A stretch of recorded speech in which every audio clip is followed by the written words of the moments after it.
नमस्कार, आदाब, सत श्री अकाल। मैं देता हूं आपको रिपब्लिक इंडिया, ब्रिटिश इंडिया और ईस्ट इंडिया कंपनी के नोट और सिक्कों की जानकारी। दिल्ली के अंदर इस वक्त एक कॉइन एग्जीबिशन चल रही है। कल मैं भी गया उस एग्जीबिशन के अंदर।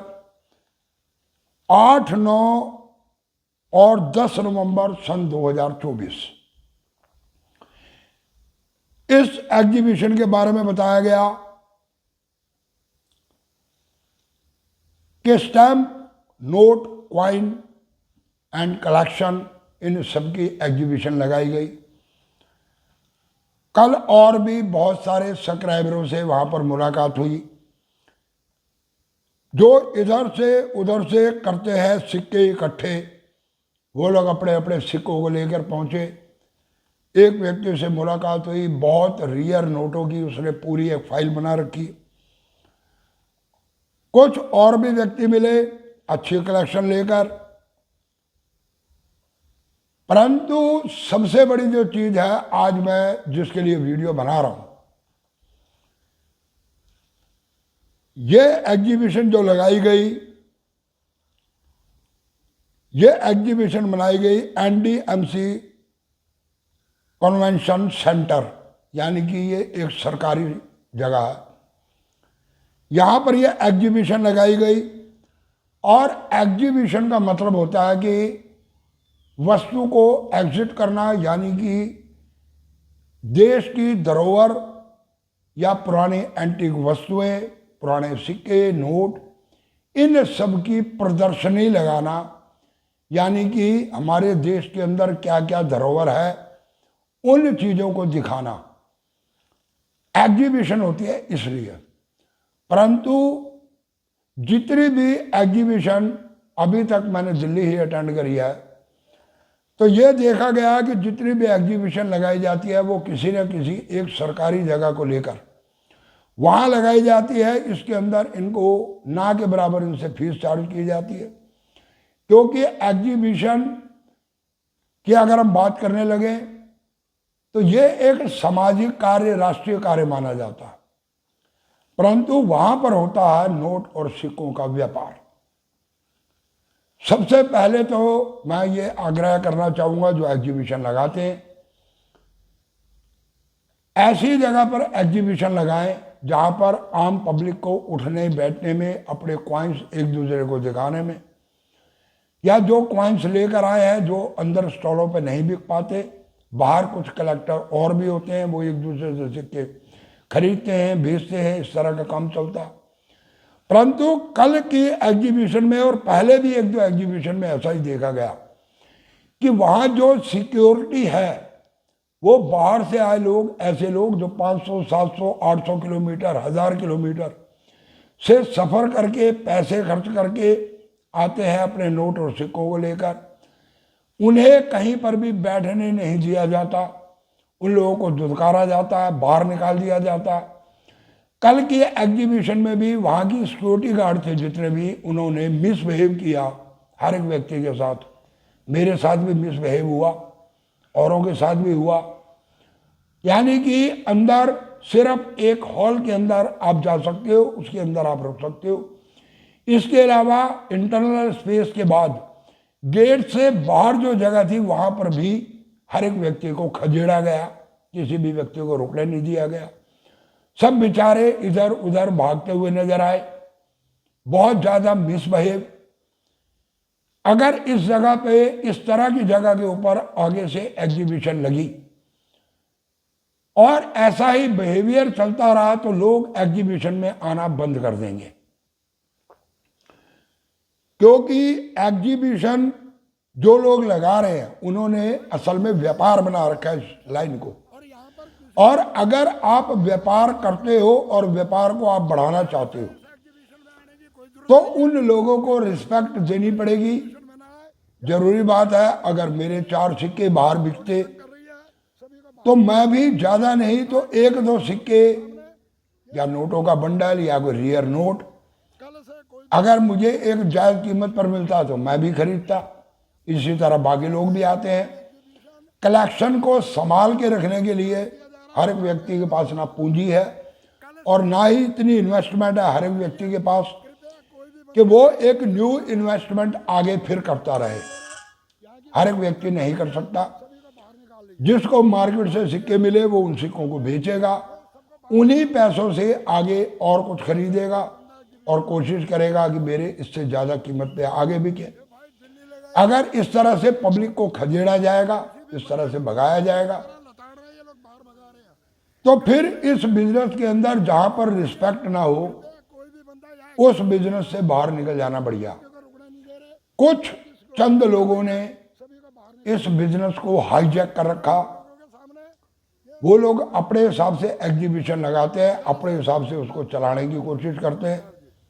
आम पब्लिक का किसी भी तरह से कोई भी ध्यान नहीं रखा जाता। ये एक बहुत बड़ी समस्या है इस काम के अंदर। अगर यही हालात रहे तो आने वाले समय के अंदर होगा क्या? रेट कम हो गए। 1982 का 6 ग्राम का सिक्का मिलेगा आपको 10, 12, 15 हजार रुपए में।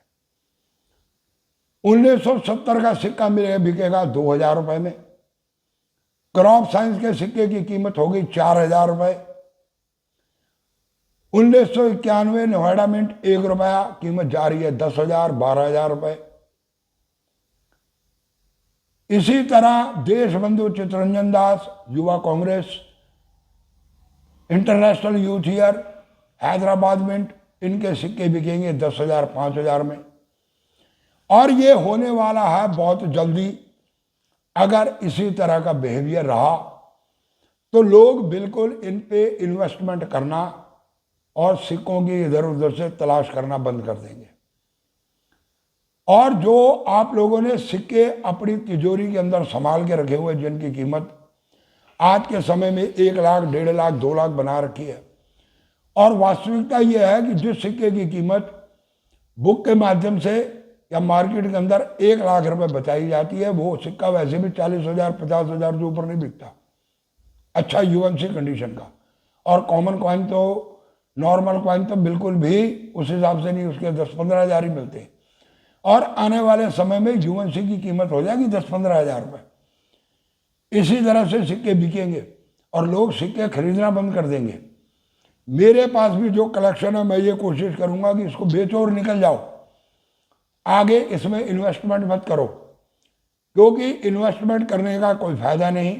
अगर आगे हम लोग इन्वेस्टमेंट करें तो जिस तरह का मिसबिहेवियर होता है वहाँ पर, इस तरह के मिसबिहेवियर के ऊपर धीरे धीरे पब्लिक कम हो जाएगी। कल पब्लिक ना के बराबर थी।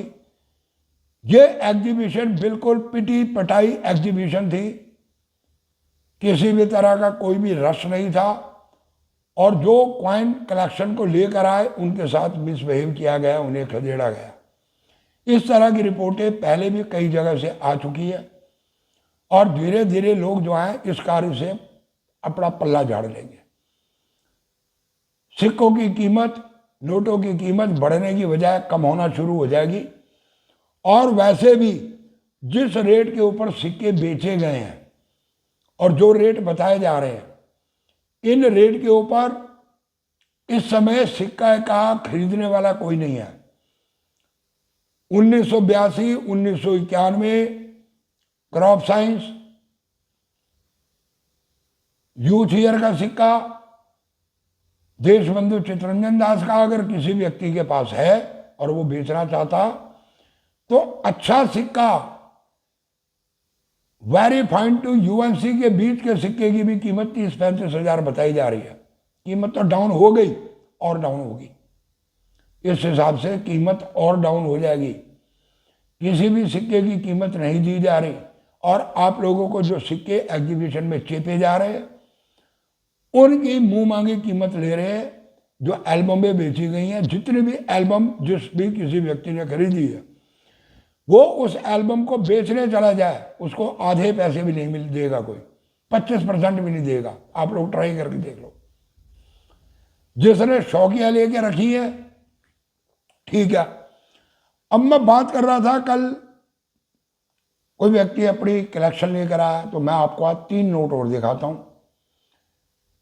500 रुपए के वो नोट जो नोट बंद हो चुके हैं, अब कलेक्शन करने वालों ने बंद हुए नोट, जो नोट मार्केट से डीमोनेटाइज कर दिए गए हैं, उन नोटों के अंदर भी कलेक्शन बहुत अच्छी अच्छी लोगों ने कर रखी है। तो ये पहला नोट 500 रुपए का दिखा रहा हूं आपको। ये डी सुब्बा राव के सिग्नेचर है इस नोट के ऊपर। इसमें जो नंबर लिखा हुआ है, आप नंबर देखो, एक साइड पे तो बिल्कुल सही जगह पर नंबर लिखा हुआ, ये आप फिंगर के माध्यम से देखो, परंतु दूसरी साइड पे जो नंबर नीचे था, नीचे से नंबर नदारत है और ये नंबर आ गया यहां ऊपर। इस तरह के नोट जो होते हैं ये रियर हो जाते हैं। ये पूरा एक सेट है। आपको मैं अब दूसरा नोट दिखाता हूं। सेकंड नोट में आप देखोगे तो नीचे तो नंबर है, परंतु जो ऊपर नंबर प्रिंट होना था वो नंबर है ही नहीं, यानी कि मिस प्रिंट इस नोट के अंदर भी। सेकंड नोट ये है। अब आपको मैं तीसरा नोट दिखाता हूं। तीसरे नोट में ये जो नंबर दिखाए गए हैं ये दोनों के दोनों आउट है। अगर आप ऊपर वाले नंबर को देखोगे तो वो नंबर में जो इंसर्ट है वो तो ऊपर है, परंतु प्रीफिक्स और नंबर जो है वो नीचे है, और इसी तरह नीचे का नंबर और ज्यादा नीचे चला गया। इसी तरह की एरल होता है। ये एरल के 3 नोट, एक ही गवर्नर के साइन किए हुए तीनों नोट, डी सुब्बा राव के कार्यकाल के अंदर बने हुए, और तीनों एरल नोट। अगर आप भी कलेक्शन कर रहे हैं तो इस तरह के नोटों के कलेक्शन करें। मेरी इस वीडियो का मतलब ये था कि जो एग्जीबिशन लगा रहे हैं उन लोगों को एडवाइस दिया मैंने, मान लेंगे तो अच्छा रहेगा, अगर नहीं मानेंगे तो आने वाले समय के अंदर, अभी भी मैं बहुत से ऐसे लोगों को जानता हूं जो मेरे संपर्क में रहे, जो कॉइन एग्जीबिशन में नहीं आते और वो ये कहते हैं कि जी कलेक्शन तो है हमारे पास, परंतु वहाँ पर कोई सिक्के खरीदता नहीं, सिक्के हिसाब से बिकते नहीं, उठने बैठने की वहाँ पर जगह नहीं। देखेंगे, पड़े रहें, अगर मार्केट सुधरेगी, हिसाब किताब सही होगा तो तब बेचेंगे, नहीं तो हमारा क्या जा रहा, पड़े रहे नोट। इस तरह के बंदे भी हैं जिन्होंने धीरे धीरे इस फील्ड से अपनी पन्नी झाड़ रहे हैं और वो लोग निकल रहे हैं। आप लोग सोचो कि पब्लिक बढ़ रही है, बढ़ नहीं रही।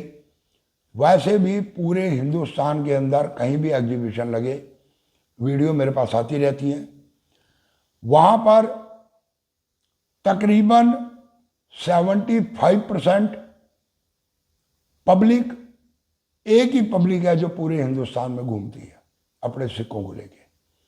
स्टॉल वाले सारे वही लोग हैं, कोई एक आध दो नया स्टॉल लगते हैं, बाकी स्टॉल वाले वही हैं जिन्होंने इसको बिजनेस बना रखा, जो कॉइन एग्जीबिशन पे जाकर स्टॉल लगाते हैं।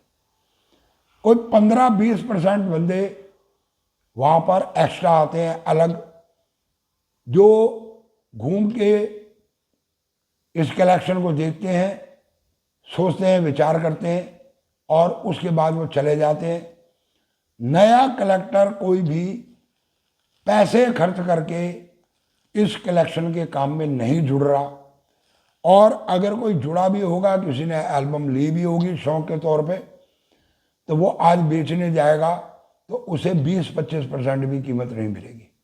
यानी कि हम कमाएं और निकल जाएं, बाकी सब भाड़ में जाओ। अगर कोई कलेक्शन कर रहा है, सिक्कों को ढूंढ के ला रहा, तो हमें उससे कोई मतलब नहीं है।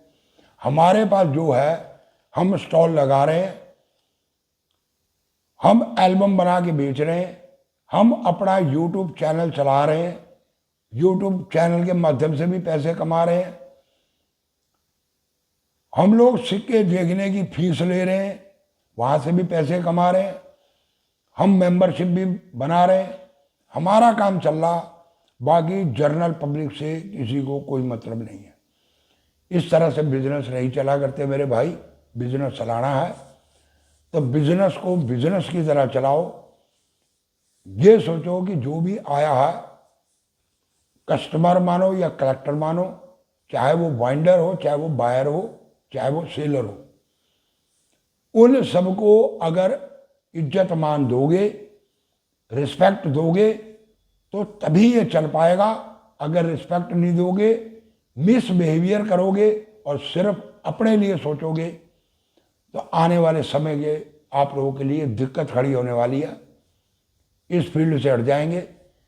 और कोई बोले ना बोले, मैं कम से कम इसके खिलाफ बोलता रहूँगा। जितनों ने मेरी वीडियो देखी है, आप लोगों से आग्रह है, आप इस लाइन के अंदर जितने भी व्यक्ति हैं, जिन जिनको आप जानते हो, आप सबको ये वीडियो शेयर कर दो। इस वीडियो को जो जो आप लोग फेसबुक पर जुड़े हुए हो, इंस्टाग्राम पे जुड़े हुए हो, ट्विटर पे जुड़े हुए हो, सब इस वीडियो को जितना शेयर कर सकते हो शेयर करो, ताकि ये मेरी इन्फॉर्मेशन उन लोगों तक पहुंच सके जो इस एग्जीबिशन को लगाते हैं, और सरकार तक भी ये मेरी इन्फॉर्मेशन पहुंच सके कि जहां एग्जीबिशन के नाम पर इस तरह का काम होता, वो कृपया एग्जीबिशन के लिए तो जगह दें, परंतु ये दुकानदारी के लिए इस तरह की जगह ना दें जो एक सीक्रेट है।